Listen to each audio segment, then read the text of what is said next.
नमस्कार, welcome to career 247। मैं हूं प्रशांत धवन। नाउ 13 जुलाई को संडे के दिन सुबह सुबह एक बहुत ही इंटरेस्टिंग न्यूज देश के सामने आती है।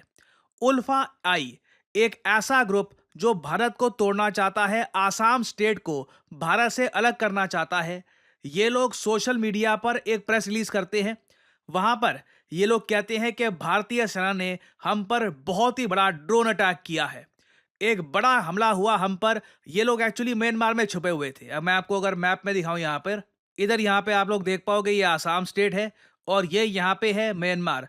तो म्यांमार की बॉर्डर के आसपास उल्फा आई के लोग छुपे रहते हैं और काफी बार आसाम में जो सरकार के ऑफिसर्स हैं, जो पुलिस ऑफिसर्स हैं और इवन जो सिक्योरिटी पर्सनल हैं, उन पर ये लोग अटैक करते हैं। तो उल्फा आई अचानक से सामने आता है और कहता है कि हम पे बड़ा ड्रोन अटैक हुआ है। जब कई जर्नलिस्ट भारतीय सेना से पूछने जाते हैं कि क्या सच में भारत ने एक सर्जिकल स्ट्राइक कर दिया है क्या, और इस बार पाकिस्तान में नहीं, इस बार ये म्यांमार में हुआ है, भारतीय सेना चुपचाप कहती है कि नहीं, हम इसके बारे में कुछ कह नहीं सकते, कोई इंटेलिजेंस है नहीं। ऑलमोस्ट एज इफ हम इसको ग्लोरीफाई नहीं करना चाहते। अब अजीब बात देखिए, उल्फा आई कह रहा है कि हमारा बहुत नुकसान हुआ है, इनका एक बहुत ही सीनियर लीडर है, ये भी यहाँ पर मारा गया। मगर भारत यहां पर बिल्कुल चुप है। और अगर यहां पे आप सोच रहे हैं, वेट, उल्फा, इनके बारे में सुना है मगर ये उल्फा आई कौन सा है? अगर मैं गूगल करूं उल्फा, तो ये आता है United liberation front of Assam. तो ये उल्फा आई क्या है, ये भी थोड़ा सा समझ लीजिए। देखिए, उल्फा आई और उल्फा दोनों में फर्क है। उल्फा ये कहता है कि हम बातचीत करने को तैयार है, ये चाहते हैं कि भारत सरकार से ये बातचीत करे, आसाम के लिए और राइट्स वगैरह और बहुत कुछ पैकेजेस मिले। इन लोगों ने आसाम को भारत से अलग करने की अपनी जो डिमांड है ये छोड़ दी है। ये मैं उल्फा की बात कर रहा हूं। मगर उल्फा के साथ साथ एक और संगठन है, उल्फा आई। ये जो आई है यहाँ पर, दिस स्टैंड्स फॉर इंडिपेंडेंस। इस ग्रुप को लीड करता है परेश बावरा और इसने ओपनली डिमांड करी है कि आसाम को भारत से अलग किया जाए ना। उल्फा आई का ज्यादा समर्थन आपको आसाम में मिलेगा नहीं। आप काफी बार मेरी वीडियो की कमेंट सेक्शन में ही देखते होंगे, कई लोग हैं आसाम के, दे आर प्राउड इंडियंस। और मेरी कमेंट सेक्शन क्या, वैसे भी आप अगर बाहर निकलते हैं, ट्रैवल करते हैं, आप आसाम में जाओगे, you will feel the patriotism. वहाँ की जो अच्छी खासी majority population, they are true Indians, वो भारत से अलग होना बिल्कुल नहीं चाहते। मगर एक ग्रुप एग्जिस्ट करता है, वो कहता है कि जी नहीं, हम अलग करेंगे आसाम को भारत से। और उल्फा आई ने ओवर द ईयर्स अपने ऑपरेशंस अपर आसाम, नागालैंड, अरुणाचल प्रदेश, म्यांमार के कई इलाकों में काफी हद तक बना लिए हैं। इन लोगों ने कोलैबोरेट किया है कई ग्रुप्स के साथ, जैसे कि NSCN, NDFB, इवन जो मैती मिलिटेंट्स है बताया जा रहा है, उनके साथ भी काफी बार इन लोगों ने कोलैबोरेशन किया है। कई इंटेलिजेंस इनपुट्स ये भी बताते हैं कि पाकिस्तान की ISI उल्फा आई को फंड करती है, इनको रिसोर्सेज प्रोवाइड करती है।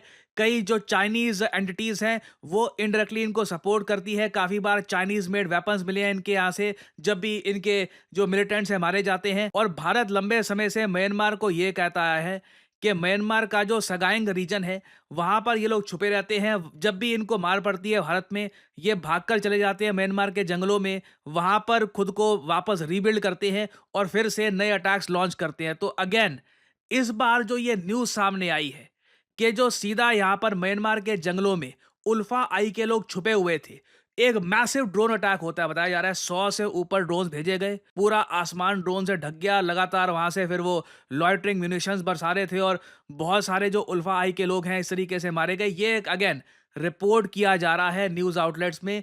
उल्फा आई ने भी अपनी स्टेटमेंट में कहा है कि इनका जो ये लीडर है यहाँ पर, नयान असम, ये मर चुका है। बट इंडिया इस वक्त बिल्कुल चुप है। ऑफिशियली हमने कहीं से भी कंफर्मेशन नहीं दी है कि कुछ इंडियन आर्मी ने अपनी तरफ से एक बड़ा ड्रोन स्ट्राइक किया है in the territory of Myanmar.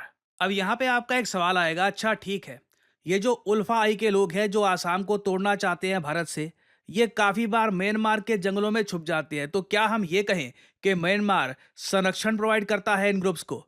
Myanmar का मैं स्टांस आपको बताऊं, साल 2010 से, मैं यहाँ पे 15 साल पहले की अगर मैं बात करूं, तब से म्यांमार ने सिर्फ एक बात बोली है कि ये इंडिया की हेल्प करना चाहते हैं उल्फा चीफ परेश बावरा को पकड़ने में। म्यांमार ने काफी बार इंटेलिजेंस इनपुट भी दी है, बट अब म्यांमार आज के समय इंटरनली बहुत ज़्यादा एक कॉम्प्लिकेटेड कंट्री बन चुका है। जैसे आप लोग जानते हैं, यहाँ पर लंबे समय से जो मिलिट्री शासन है वो चल रहा है। अब म्यांमार के अंदर कई ग्रुप्स खड़े हो चुके हैं जो अपनी मिलिट्री के अगेंस्ट रिबेल कर रहे हैं। वो चाहते हैं कि वापस म्यांमार में डेमोक्रेसी आए, सिचुएशन नॉर्मलाइज हो जाए। बट इस सब के बीच में ना भारत के इंटरेस्ट हर्ट होते हैं, क्योंकि पहले की तरह जब हम म्यांमार को बोल सकते थे कि उल्फा आई के अगेंस्ट एक्शन लो, अब वो सब करना कॉम्प्लिकेटेड हो गया है, क्योंकि म्यांमार की सरकार खुद काफी हद तक फील कर रही है कि उनके पास कंप्लीट कंट्रोल है नहीं अपने देश का। और म्यांमार की जो आज के समय हालत है ना, ये देखकर जेन्युइनली दुख लगता है, क्योंकि म्यांमार में इतना पोटेंशियल था। म्यांमार के जरिए भारत अपने नॉर्थ ईस्टर्न रीजन को बहुत ज्यादा डेवलप कर लेता। अगर म्यांमार स्टेबल रहता तो जो ये बहुत सारे ग्रुप्स हैं, उल्फा आई वगैरह और कुछ और ग्रुप्स भी हैं जो नॉर्थ ईस्टर्न स्टेट्स में अराजकता फैलाना चाहते हैं, हम इनको आराम से न्यूट्रलाइज कर देते। अब प्रॉब्लम ये है, सिंस म्यांमार इंटरनली वीक है, लिटरली सिविल वॉर चल रही है, गृह युद्ध चल रहा है म्यांमार में, सत्ता को लेकर के पावर किसके पास रहेगी, आर्मी के पास या फिर रिबेल ग्रुप्स के पास। भारत का एक लंबे समय से सपना है, 23 साल पुराना सपना, India Myanmar Thailand trilateral highway बनाने का। इधर आप देख पाओगे एक बहुत ही यूनिक कॉन्सेप्ट है कि इंडिया से एक सड़क निकलेगी, ये जाएगी म्यांमार में, इनके जो इंपॉर्टेंट शहर है वहां तक जाएगी और फिर ये पहुंचेगी थाईलैंड तक। आप इमेजिन कर सकते हैं, इससे जो ये दो बड़े इंपॉर्टेंट आसियान देश है म्यांमार और थाईलैंड, इनसे भारत का जो ट्रेड है ये कितना जरा बढ़ जाएगा, टूरिज्म कितना जरा बढ़ जाएगा, नॉर्थ ईस्ट के लिए ये कितना अच्छा होगा।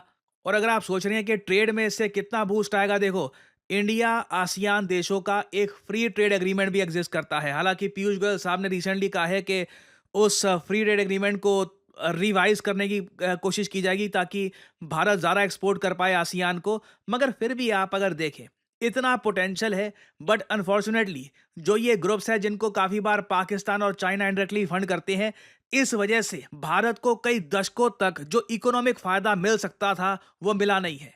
बट एटलीस्ट मैं कहूँगा रिसेंटली काफ़ी अच्छी न्यूज़ सामने आई है। कई उल्फा आई के मेंबर्स ने सरेंडर किया है। जब ये सरेंडर करते हैं तो उसके बाद और जानकारी मिलती है कि उल्फा आई के हथियार वगैरह कहाँ पर छुपे हुए हैं। रिसेंटली 30 किलो एक्सप्लोसिव्स मिले हैं एक जंगल में छुपे हुए। और अब जो ये ड्रोन स्ट्राइक हुई है, इसमें डेफिनेटली उल्फा आई का भारी नुकसान हुआ है। अब ये ड्रोन स्ट्राइक किसने करी है? भारतीय सेना कह रही है कि हमने करी नहीं है, तो क्या हमारी जो सीक्रेट एजेंसीज हैं उन्होंने एक सीक्रेट ऑपरेशन जिसके बारे में हम ओपनली बात करना नहीं चाहते? It remains to be seen. इससे रिलेटेड अभी डिटेल सामने आएगी, बट एक बात तय है कि इवेंचुअली जो हमारा एक ड्रीम है कि इंडिया म्यांमार थाईलैंड की कनेक्टिविटी वापस स्ट्रांग हो और साथ ही साथ नॉर्थ ईस्ट में जो भी ये सेपरेटिस्ट ग्रुप्स हैं ये न्यूट्रलाइज हो जाएं और नॉर्थ ईस्ट तरक्की करे, धीरे धीरे हम उस तरफ बढ़ रहे हैं। तो इस टॉपिक से रिलेटेड देखिए अभी डेवलपमेंट्स आएंगी, बहुत सारी अपडेट्स आएंगी, कुछ मेजर अपडेट सामने आती है तो I will make updated video और a short for you all.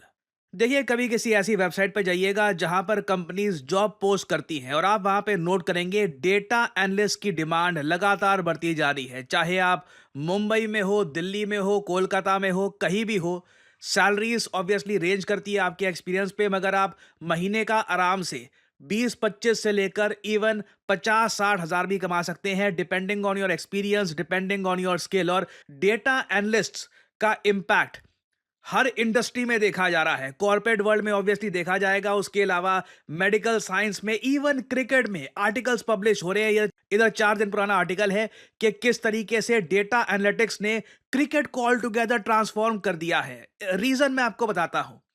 मैं आपको पहली बार दिखाता हूं कि डेटा एनालिस्ट की स्किल अगर किसी के पास आ जाए तो वो डेटा को कैसे प्रेजेंट कर सकता है। एक बार आपके पास डेटा एनालिस्ट की स्किल आ गई तो आप ये सब कुछ बना सकते हैं। आप देख पाओगे कितने खूबसूरत तरीके से आप एक कंपनी का प्रॉफिट, एक कंपनी के किस महीने में कितना रेवेन्यू गया, मार्केट शेयर कितना है, ये डिटेल में बना सकते हैं। अगेन ये सिर्फ ऐसा नहीं है कि बस आपने ये बस कलर स्कीम चूज करी और डेटा डाल दिया। इसमें फॉर्मूलाज, इसमें किस तरीके से डेटा आप डालोगे, किस तरीके से डेटा आप प्रेजेंट करोगे, सब कुछ मैटर करता है। और कंपनीज आज के समय ऐसे लोगों को पैसा देने के लिए तैयार है जो डेटा उनको इस तरीके से, इस फॉर्म में उनके सामने प्रेजेंट करे ताकि कंपनीज डिसाइड कर पाए कि फ्यूचर में उनको क्या करना है, फ्यूचर में उनको कहाँ जाना है। करियर 247 का जो डेटा एनालिस्ट कोर्स है, इसकी मदद से ऑलरेडी कई हमारे स्टूडेंट्स ऐसे प्रोजेक्ट्स बनाने के काबिल हो चुके हैं। ये हमारे ही एक स्टूडेंट का आपको मैं प्रोजेक्ट दिखा रहा हूँ और ये अगेन जो टोटल स्केल है उसका बस 5 टू 6% है। उसके अलावा बहुत सारे और टूल्स होते हैं डेटा एनालिटिक्स में, जिसमें आप अगर प्रोफिशिएंट बन गए तो सडनली जॉब मार्केट में आपकी वैल्यू बहुत ज़्यादा बढ़ जाएगी। आपको सिंपली क्या करना है, इस वीडियो के यहाँ पे कमेंट सेक्शन में जाओ, यहाँ पे लिंक पर क्लिक करो, अपना नाम, ईमेल आईडी, नंबर और यहाँ पे डिस्काउंट कोड आपसे मांगेंगे, यहाँ पे PG10 डाल देना, नहीं नहीं तो बाद में आपसे ज़्यादा पैसे चार्ज किए जाएंगे इस कोर्स के लिए। Make sure to add the discount code PG10 और करियर 247 के कंसल्टेंट की तरफ से आपको कॉल आएगा। आप उनसे सवाल पूछ सकते हैं कि किस तरीके से अपना करियर आप स्टार्ट कर सकते हैं as a data analyst. So इसी नोट के साथ यह वीडियो का अंत। Thank you for listening and as I always say, may the gods watch over you.